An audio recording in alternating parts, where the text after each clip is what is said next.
राष्ट्रीय सहकारिता वर्ष 2025 के राज्य स्तरीय कार्यक्रम को प्रभावी रूप से क्रियान्वित करने के लिए कौन सी समिति का गठन किया गया है?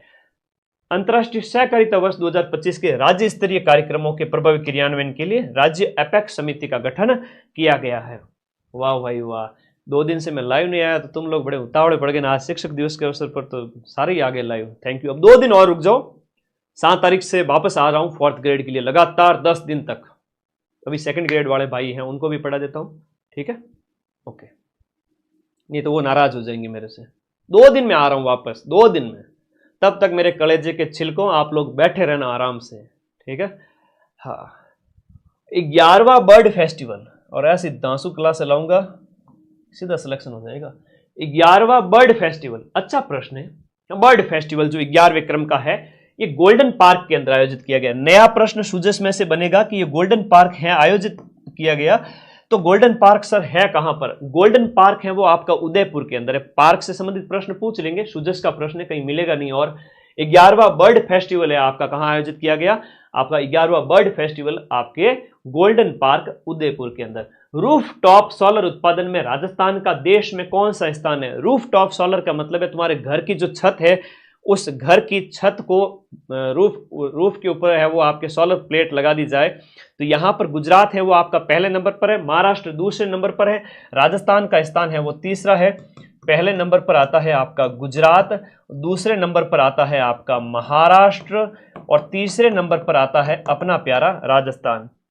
भारतीय महिला तथा पुरुष टीम ने नेपाल को हराकर, हमने नेपाल को हरा दिया, जिसमें महिला और पुरुष का हमने पढ़ा है, महिला और पुरुष दोनों ने आपको नेपाल को हराकर खो खो विश्व कप जीता है। इसमें राजस्थान की एकमात्र खिलाड़ी कौन शामिल है? यह प्रश्न छप गया पेपर के अंदर, समझो, बहुत प्यारा प्रश्न है, पेपर में छप गया, समझो, बहुत इंपॉर्टेंट है। निर्मल मन से याद करो मेरे दोस्तों, निर्मला भाटी। निर्मला भाटी है वो खो खो की खिलाड़ी है। खो खो खेलना आता है?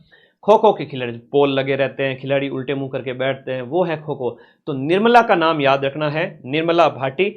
और हम यहां पर बात करें, पहला खो खो वर्ल्ड कप है वो कहां आयोजित किया गया? हाँ, निर्मला भाटी याद रखिएगा। ये पहला खो खो वर्ल्ड कप, ये इसका जो आयोजन है, ये प्रथम विश्व कप था, ये इसका आयोजन नई दिल्ली के अंदर किया गया। ऐसे प्रश्न सिर्फ सुजस में मिलते हैं, ठीक है, याद रखिएगा। प्रथम विश्व कप है, इसका आयोजन कहां किया गया? नई दिल्ली के अंदर आयोजित किया गया। ब्रांड एम्बेसडर किसको बनाया गया? इसमें ब्रांड एम्बेसडर ये बनाया गया अपने सलमान खान को। सलमान खान को बनाया गया ब्रांड एम्बेसडर। और ये पहला खो खो वर्ल्ड कप हमने महिलाओं का नेपाल को हराकर जीत लिया। इसमें निर्मला है और राजस्थान की इसमें शामिल थी। बड़ा अच्छा प्रश्न है, शानदार प्रश्न है। अब ये प्रश्न तो आना चाहिए तुम्हारे पेपर के अंदर, वेरी इंपॉर्टेंट क्वेश्चन है। राजस्थान में NFSA यानी राष्ट्रीय खाद्य सुरक्षा जो अधिनियम के तहत राष्ट्रीय खाद्य सुरक्षा योजना से संबंधित कौन सा अभियान चलाया जा रहा है? खाद्य सुरक्षा के संबंधित जो अभियान है वो गिव अप अभियान है। कौन सा है? गिव अप अभियान है। गिव अप अभियान खाद्य। गिव अप का मतलब क्या है? गिव अप का मतलब ये है कि तुम लोग डाकी की तरह चिपके हुए मत रहो। घर में तो कोठी कराई हुई बढ़िया, घर के आगे स्कॉर्पियो, थार, फॉर्चूनर पड़ी है, फिर भी राशन का सामान लेंगे, ये आगे बोरा भर के, हमें तो राशन का सामान चाहिए। तो घर में कहते हैं कि फ्री का माल मिल रहा है लेके आ जाओ। तो गांव वाले ऐसे होते हैं थोड़ा, कई बार तो उनको कहा कि तुम तो पीछा छोड़ो, गिव अप, तुम छोड़ो ताकि दूसरों को कुछ मिले। तो गिव अप अभियान आप लोगों को भूलोगे नहीं आज से, ठीक है। गिव अप अभियान है वो आपका खाद्य सुरक्षा में, जो आपके जो नाम हैं, जो मतलब लाभान्वित लोग हैं, वो सही होने चाहिए। ऐसे ही ले आओ घर पे, गाय को बंटा दे देंगे, ये हो जाएगा वो हो जाएगा, गाय दूध ज्यादा देगी, तो लोग लालची होते हैं उसको छोड़ने के लिए कि भाई गिव अप अभियान, ठीक है। हाँ, फोकटरी चीज छोड़ेगा नहीं, बात होगी।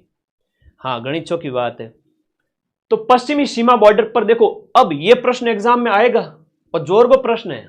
और देखो 29 जनवरी में कड़ाके की ठंड के अंदर अपने बॉर्डर सिक्योरिटी फोर्स BSF के जवानों के द्वारा सर्द हवा, जब भयंकर सर्दी चलती है उस समय पाकिस्तानी घुसपैठिए हमारे बॉर्डर से BSF हमेशा रक्षा करती है। जो 3000 प्लस किलोमीटर का जो हमारा बॉर्डर है, जिसमें राजस्थान में हम बात करें 1/3 है टोटल के अंदर हम बात देखें तो बीएसएफ के द्वारा हमेशा सर्दियों में ऑपरेशन सर्द हवा।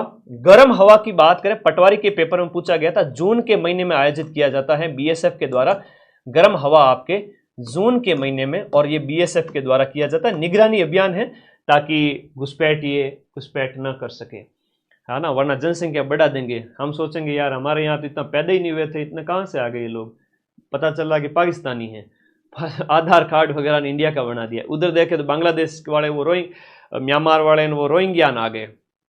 ठीक है, तो ये बात है। चलो आगे देखो, तो भारत में ये जनसंख्या ना बढ़े इस गलत तरीके से, ये भी रोकथाम का अभियान चल रहा है, इसके लिए रजिस्टर अपडेट हो रहे हैं। स्वस्थ नारी चेतना अभियान का उद्देश्य आपके क्या था? 7 नवंबर से 10 जनवरी 2025 तक एक अभियान चलाया गया। 7 नवंबर से लेकर जनवरी तक एक अभियान चलाया गया, स्वस्थ नारी चेतना। देखो ना, महिलाओं में क्या होता है कि अपने घर परिवार आस पड़ोस में भी आप जिन्हें आप चाहते हैं, आपके कोई भी हो सकते हैं बड़े, एक एज के बाद 40 प्लस की एज के बाद में ब्रेस्ट कैंसर के हैं वो आपके संभावना के पूरे चांस रहते हैं। तो ब्रेस्ट कैंसर और सर्वाइकल कैंसर के प्रति जागरूकता को बढ़ावा देने के लिए स्वस्थ नारी चेतना अभियान नवंबर से लेकर जनवरी, 7 नवंबर से 10 जनवरी। तो आप लोगों को इस चीज का याद रखना, बहुत इंपॉर्टेंट प्रश्न है और जानकारी के लिए भी वेरी इंपॉर्टेंट। जयपुर के अंदर आपका महात्मा गांधी इंस्टीट्यूट को किस तर्ज पर विकसित किया गया है? अब देखो, परीक्षा में जो प्रश्न पूछा जाएगा आपसे वो ये है कि महात्मा गांधी इंस्टीट्यूट है वो आपका कहां पर है। तो महात्मा गांधी इंस्टीट्यूट है वो आपका जयपुर के अंदर है, तो इसे टाटा इंस्टीट्यूट की तर्ज पर विकसित किया जाएगा। टाटा इंस्टीट्यूट जो मुंबई वाला है उसकी जैसे के जैसे आपके महात्मा गांधी इंस्टीट्यूट को भी डेवलप किया जाएगा। तो बोलो जनवरी की सूजश की जय। तो जनवरी की सूजश खत्म होती है। अब मैं नॉन स्टॉप अगले आधे घंटे के अंदर बाकी वाले भी करा दूंगा, फरवरी मार्च वाले, क्योंकि बाकी वाले में थोड़ा सा कंटेंट लिमिटेड था, ये थोड़ी 2 महीनों की थी इसलिए। अब हम बात करेंगे फरवरी के सूजश की। फरवरी के सूजश की फोटो है जहां पर देखो भजन जी बहुत बढ़िया दूसरा सेकंड बजट पेश करने आ गए, बढ़िया मारवाड़ी साफा लगा करके, और यहां पर हम उसके ऊपर बात करेंगे। बजट के सीधे सीधे प्रश्न है वो आपसे एग्जाम में पूछे जाएंगे। ठीक है, तो फरवरी के बजट के लिए आप सभी साथी तैयार हो। तो पहला ही प्रश्न, धरता ही जो प्रश्न है, अभी प्रश्न पूछा गया था फर्स्ट ग्रेड के पेपर में, है ना, फर्स्ट ग्रेड के पेपर में प्रश्न पूछा गया था फरवरी वाला, मोस्ट इंपोर्टेंट है। सीधा सीधा प्रश्न आ गया था कि राजस्थान का पहला बटरफ्लाई पार्क, अब बटरफ्लाई का मतलब होता है तितली, ये तो समझने की बात है ना। तो बटरफ्लाई पार्क का प्रश्न आपसे पूछ लिया गया था फर्स्ट ग्रेड के अंदर, अभी जस्ट पूछा था। सूजश में छप गया मतलब पेपर में छप गया, सूजश में आ गया मतलब पेपर में छप गया। ऑप्शन भी चेंज नहीं किए, अंबेरी दिया हुआ था वहां पर।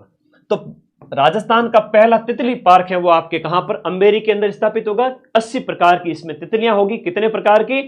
80 प्रकार की बटरफ्लाई होगी, और 5 इसके जोन बांटे गए हैं, और 5 हेक्टेयर में इसका क्या है? विस्तार है। 5 हेक्टेयर में विस्तार है। अंबेरी याद रखो, क्या याद रखोगे? अंबेरी, अंबेरी में तितली, अंबेरी में तितली गुरुजी।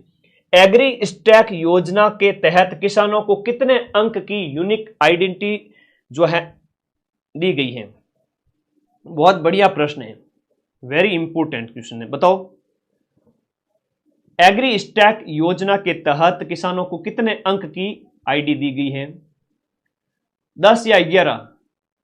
11 अंकों का पहचान पत्र दिया गया, वेरी इंपोर्टेंट, शाबाश। 11 अंक का जो आइडेंटिटी जो है किसानों को फार्मर आईडी दी गई है। 11 अंकों की एक फार्मर आईडी दी गई है जिससे उनको लाभ मिलेगा, और इसके लिए जो आपका डिपार्टमेंट है वो आपका कृषि और किसान कल्याण मंत्रालय, भारत सरकार, और ये आपके किसानों को सशक्त बनाने के उद्देश्य से फार्मर आईडी।